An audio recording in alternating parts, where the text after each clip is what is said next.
Okay, so this is a review of greedy algorithms, and what I'll particularly emphasize is the exchange argument, which is what we use to prove that a greedy algorithm is correct. So let's look at a couple of examples. So the first is activity scheduling, where you're trying to schedule your activities for the day, and let's say each of these potential activities has a start time and a finish time, and so each of these is represented by an interval. And what you want to do is you want to pick a subset of activities which are non-overlapping, and so that you maximize the total number of activities that you actually can take part in. So for our purposes, the 1, 3, and 3, 7 are non-overlapping. So after you finish the first activity, you can immediately start the next one. Okay, so now to visualize these activities, we can actually draw out the intervals. So our intervals look like this: 0 to 5, and then 1 to 3, and then 3 to 7, 4 to 6, and then 7 to 9. Okay, so that's what they look like if you were to try to visualize them. Now to pick the optimal schedule, if you wanted to do it greedily, then this is the way you might want to think about it. So when we pick our schedule, there must be a first activity, and if we want to, if we were to pick that schedule, that activity, so that, okay, so here's how.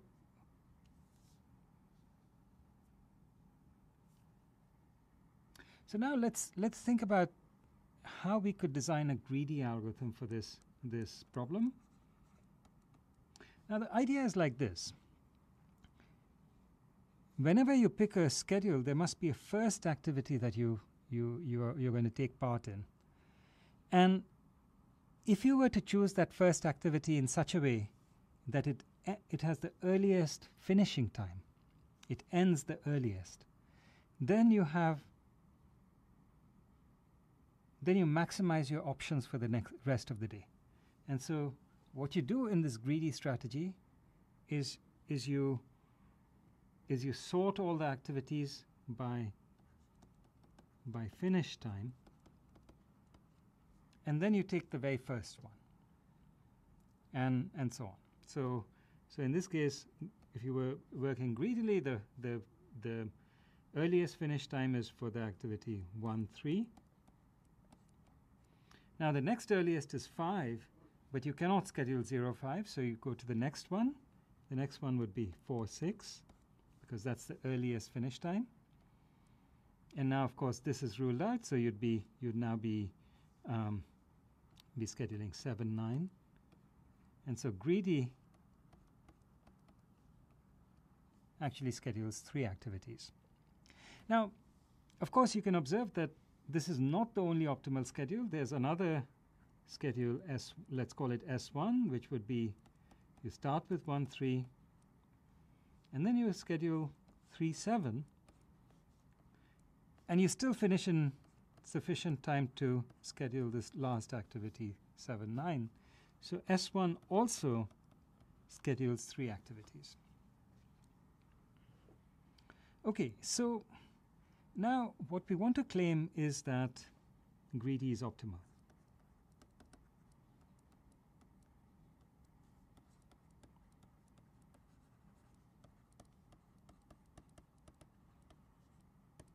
Right? So this greedy solution is optimal.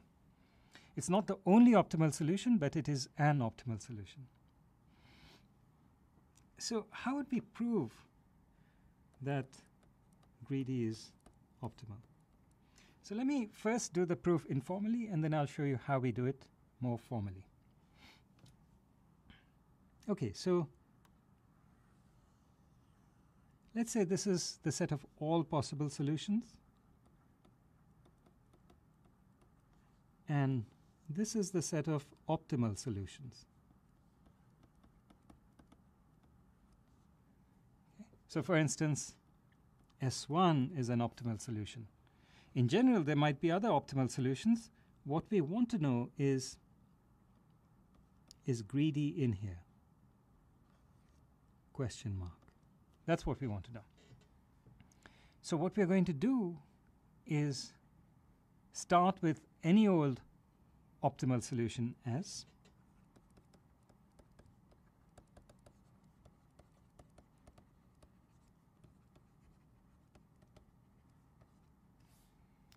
And then we are going to gradually change it to G. And we are going to make sure that in every step that we take along the way, the solution doesn't get any worse. So every solution along the way is at least as good as the solution we started off with, but the one we started off with was optimal, therefore, and it ends up at G, and therefore G must also be optimal. Okay, so let's see how we can do this transformation. So we are starting with any optimal solution S. So let's say S was equal to S1, S2, S sub k. And we have the greedy solution. Let's call that G1, G2 through G sub j. Okay. And now let's look at the first place, S sub I, where S sub I is not equal to G sub I. So let's look at the first place where these differ. So that's the first place where these two solutions differ. And now what we are going to claim is that we can now step closer to G just by looking at S prime equal to S1, S2, dot, dot, dot. And now we replace Si by G sub I, and then we continue with Si plus 1, S sub k. Okay, so what we are doing is we are just removing S sub I and putting G sub I in its place. Okay, so now we have to argue that this is a valid schedule for our activities. So why is that the case? Well, we know that G sub I fits in here with respect to the previous activities. So G sub I does not overlap with S1 through Si minus 1. Why is that? Well, because this is the first place where the two schedules differed. And Gi doesn't overlap with G1 through Gi minus 1, which is the same as S1 through Si minus 1. So it fits on the left endpoint. What about the right endpoint of Gi? Why doesn't it overlap with anything that comes afterwards? Well, that's because of the greedy property. Remember, Gi is the earliest finish time. It's the activity with the earliest finish time which is compatible with everything that came before. And therefore, it must have an earlier finish time than S sub I. And so since S sub I was compatible with everything that came afterwards, it didn't overlap with anything that came afterwards. So, G sub I also doesn't overlap with anything that comes afterwards. And so what we've done is we've shown that there's another optimal solution. It's exactly as large as S. And we've stepped closer to G. And so we just keep repeating this process until we end up at G. Okay, so this seems like a little bit of an informal argument because we are saying, well, we just keep carrying out this process until we get to G. How would we state this formally? So to state this formally, what we do is we work by contradiction. So assume for contradiction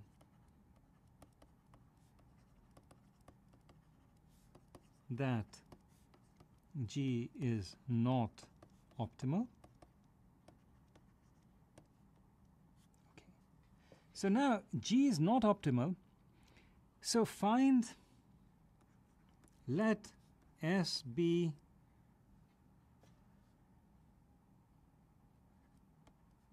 an optimal solution which is closest to G. Okay, so what do we mean by closest? Well, this is, this depends upon the situation. In this particular case, what we mean by closest is that it has the largest possible intersection with G. So, meaning that S and G share as many activities as possible among all the optimal solutions. Okay, so now what do we do? Well, now we do exactly what we did before. We have S, which we are assuming is our closest solution to G, which is optimal. And now we look for the first place where S and G differ in the schedule. And we go ahead and replace S sub I by G sub I. And so we get a new schedule which is optimal, but also it is closer to G. Okay? But S prime is closer to G and optimal. And so this gives us our contradiction. And therefore, our assumption is false, and therefore G is optimal. Okay, so that's an example of the exchange argument. Okay, so now let's look at how the exchange argument works on a new problem called job scheduling. So in this problem, we have n jobs, and we have a single processor on which we must schedule all the jobs. Now, each job has a priority W sub j and a length L sub j.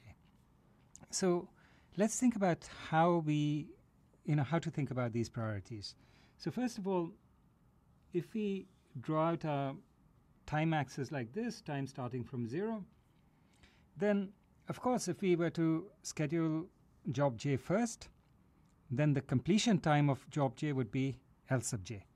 But of course in general we might schedule it somewhere in the middle like this, and so this is L sub j. This is where the job j is being scheduled, and so the completion time C sub j is this, right? That's when this job actually gets completed. So this is completion time. Now, the way we want to think about W sub j as our priority is that the higher W sub j is, the more important it is that we schedule j first. And really the way to think about it is W sub j is a penalty that we are paying for every unit of time that the job has not been completed. So that if C sub j is the completion time for job j, then the penalty we pay is W sub j times C sub j. And then if you want to know what's the total penalty or the total cost of our schedule, it's going to be the sum over all jobs j of W sub j times C sub j. So this is the total cost. And what we want to do is we want to minimize it. Okay, so that's our goal. So we want to order the jobs to minimize the total cost, which is given by this number. Okay, so let's look at an example. So suppose we have an instance with 3 jobs, and suppose L1 equal to 1, L2 equal to 2, and L3 equal to 3. And suppose that W1 equal to 1, W2 equal to 4, and W3 equal to 2. Now let's look at 2 different schedules. So we have a schedule, say S1, which is 1 followed by 2 followed by 3. So now what are the completion times? So the completion time for 1 is just 1. The completion time for job 2 is, well, since we scheduled 1 first and then 2, well, it took us 1 unit of time to complete number 1, and then another 2 units beyond that to complete number 2. So by the time we completed job number 2, it took us 3 units. And for job 3, the completion time is what? Well, before we even started job 3, it took us 1 plus 2 units. And then it took us another 3 units to complete job 3, so it's a total of 6. Okay. So what's the cost of this schedule? It's W1 times C1, so 1 times 1, plus W2 times C2, which is 4 times 3, plus W3 times C3, which is 2 times 6, which is 12 plus 12 is 24 plus 1 is 25. Right? Now we could have another schedule S2 which takes into account the fact that job 2 has a high priority, so it first schedules job 2 and then it schedules 1 and then 3. So now what are the completion times? So the completion time for 2, since that's the first one we schedule, is exactly 2. Right? It's its length. The completion time for 1 is now, well, 2 plus 1 is 3. And the completion time for 3, it's not changed at all, because whether we do 1, 2 first or 2, 1 first, it doesn't matter. 3 is still last. We have to wait 3 steps and then another 3 for actually completing it, so 6. So now what's the cost? So the cost is W1 times C1, so it's 1 times 3, W2 times C2, 4 times 2, W3 times C3, 2 times 6, which is 12 plus 8 plus 3 is 23. So that's a better schedule. And if you play around with it, you'll realize that this is the optimal schedule. Okay, so now let's try to understand how we can actually compute the optimal schedule. Okay, so for that we are going to introduce one more concept. So remember, we have for job J, we had its priority, W sub j, and its length, L sub j. Now we are going to also introduce one more quantity which we'll call the urgency for this job. And we'll let that be W sub j divided by L sub j. So what's our rationale for this? So the way we argue is like this. So suppose W sub j is a high priority job, but it takes a long time. It takes a full day to solve. Okay, but on the other hand, there's another job, say W1, job 1, and it's not a very high priority job, but it takes only a minute. So now, is job J very urgent to do? Well, in a sense, not. It's a high priority job, but it's going to take a day to finish it. And maybe it's not that urgent. It's going to take so long anyway. Maybe you can spare a minute to finish up job 1 before you start on job J. So Wj over L sub j is a measure of how urgent it is to get this job done. What we are going to claim is that to find the optimal schedule, what you should do is schedule jobs in decreasing order of urgency. So greedy, what it does is greedily schedule jobs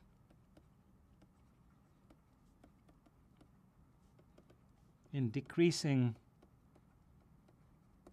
order of urgency.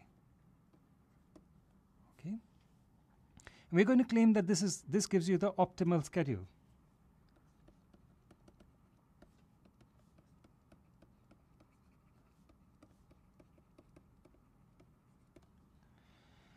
And okay, so how are we going to prove it? So let me first do a proof in a simplified setting. So first of all, before describing the setting, let me, just for convenience, use a notation. So I'm going to assume that I'm going to reorder the names of the jobs for convenience, so that the highest ordered urgency job is numbered 1, the second highest is numbered 2, and so on up to n. Okay, so that greedy ends up scheduling job number 1 first, and then number 2, then number 3, and so on up to n. Okay, it'll just be easier for us to think about the problem this way. It's just a renumbering. But now I'm going to make an assumption. Let me assume that W1 over L1 is strictly bigger than W2 over L2. It's strictly bigger than W3 over L3, and so on, up to Wn over L sub n. So this strict inequality is something that's going to make it easy for us to do the proof, and then later I'll show you how to do the proof in general. So under this proof, under this assumption of strict inequality, we'll show that, in fact, greedy is the only optimal solution. Okay, so how do we show this? Let's assume for contradiction. Let's take any other schedule, right? So let's say S is any other schedule. Okay, and now you can even assume for contradiction that S is optimal. Okay, and we'll show for contradiction that you can do better than S. Okay, so I said S is any other schedule, but let's say we actually assume not. Let's say it's the optimal schedule and not greedy.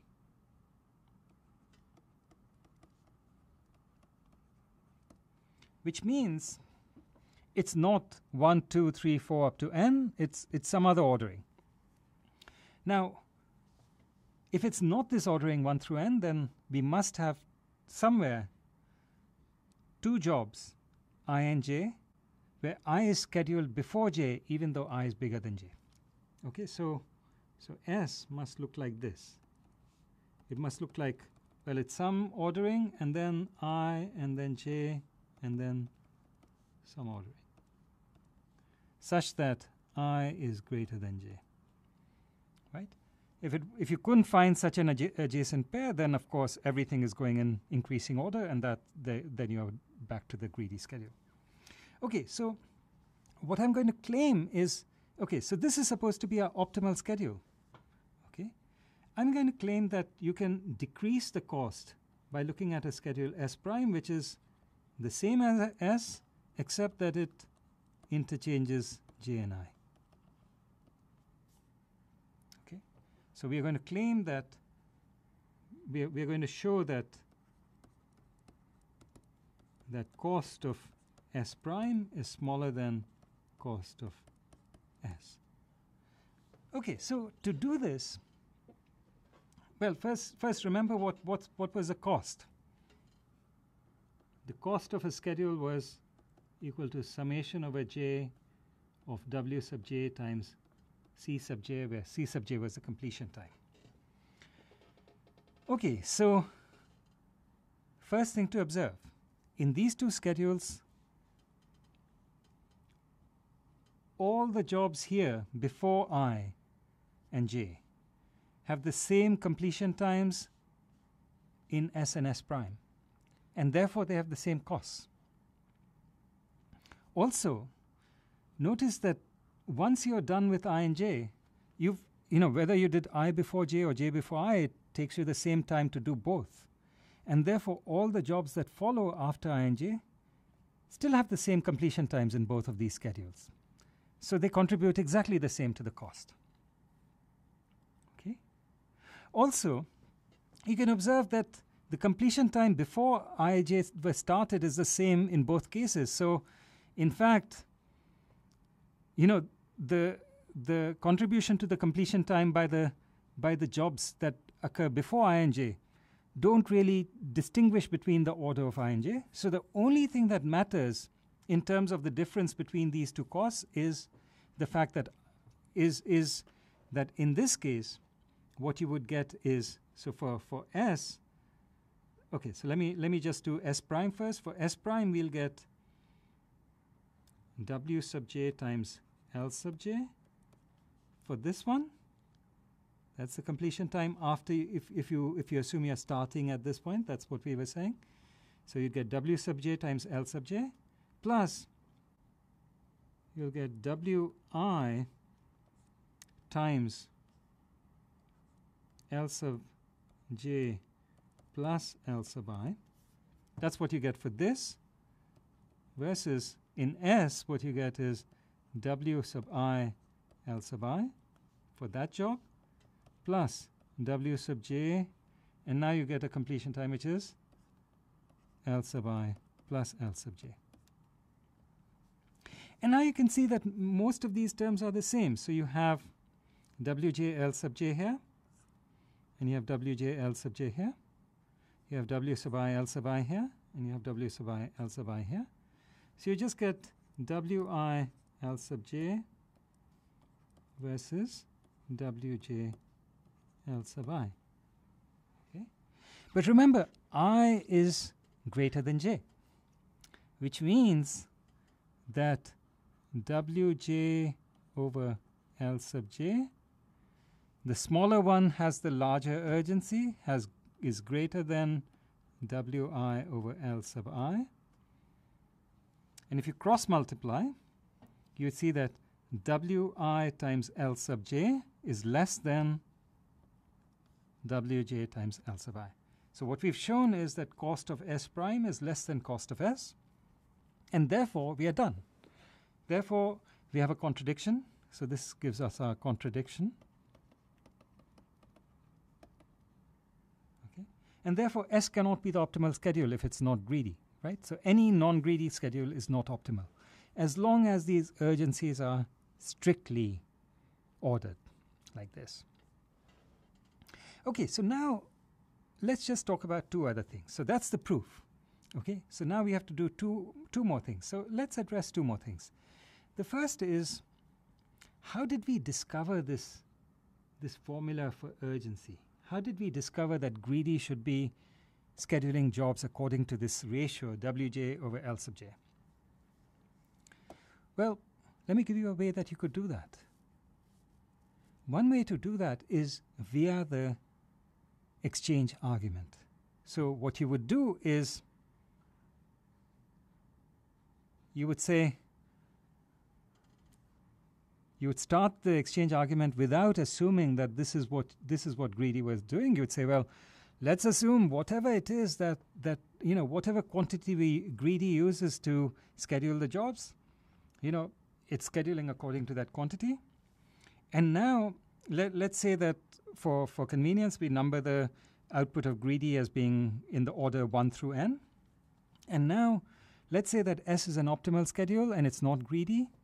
So we write out our schedules, S like this, and then we say, well, exchange I and j. So there must be some place where the schedule differs from greedy in the sense that they are adjacent I and j such that I is greater than j. So let's swap them. Now, having swapped them, let's see how the cost changes. And we see that the cost changes so that Wi L sub j, the new cost is Wi L sub j, and the old cost was Wj L sub I. Okay, so we know that for this to succeed as an exchange argument, Wi L sub j must be less than Wj L sub I. Okay, so put it less than, and now swap, cross multiply to, so you divide on each side to get Wi divided by L sub I must be less than Wj divided by L sub j. Okay, so that's our condition to make this exchange argument work out. And therefore, that tells us that, in fact, this is the quantity that we must schedule according to in the greedy solution. Okay, I hope that makes sense. That shows you, if you didn't want to guess that this is how you do greedy, you could have actually used the exchange argument to show you how to actually implement greedy. Okay, the algorithm follows the proof. Okay, so the second question is, what do you do if these are not strict inequalities? Okay, so now the next thing is how to deal with the general case W1 divided by L1 greater than or equal to W2 divided by L2 greater than or equal to so on Wn divided by L sub n. So now you see we are going to be back to the same thing where we are going to start by assuming that we have an optimal schedule which is not greedy. Now there might be optimal schedules which are actually not greedy. Okay, before with the strict inequality we knew that there was only one optimal schedule and that was greedy. But now there might be others. So okay, well, what are we going to do? Well, we are going to do the same thing as before. We are going to find an I and j which are swapped. We are going to swap them back so that the smaller one occurs first. And we are going to say that in the process, the cost did not go up. Right? Before we said the cost went down, and therefore this could not have been an optimal solution. S could not have been optimal. Right? We derived a contradiction. Now we are saying, well, the cost did not go up. But what happened instead? Well, we are getting closer to greedy. How are we getting closer to greedy? Remember, there's bubble sort. So what we are doing is we are doing a bubble sort on these indices. We are finding adjacent indices which are out of order, and we are swapping them to make them in order. And of course, that's a step of bubble sort. So we keep doing this until we get to greedy. In the process, we are never making the cost any worse. How would we do this formally? Again, what you would do is you would say, so formally, you would say, let S be an optimal solution which is closest to the greedy solution, meaning the greedy solution was 1, 2, 3, 4 up to n.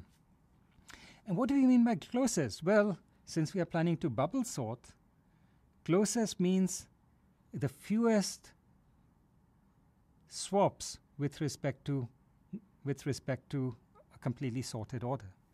So it's the fewest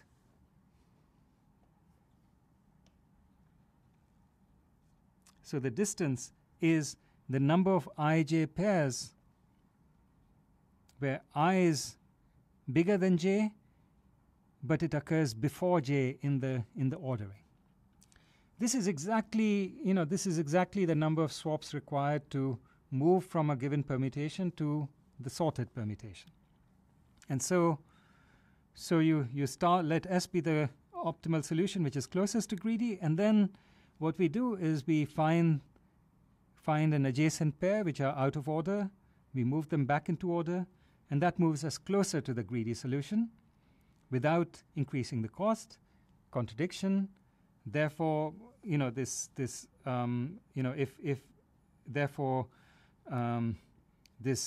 optimal solution which is closest to greedy must be greedy itself. Okay, so I hope that these two examples illustrate to you that how one carries out an exchange argument, both informally as well as formally. Okay.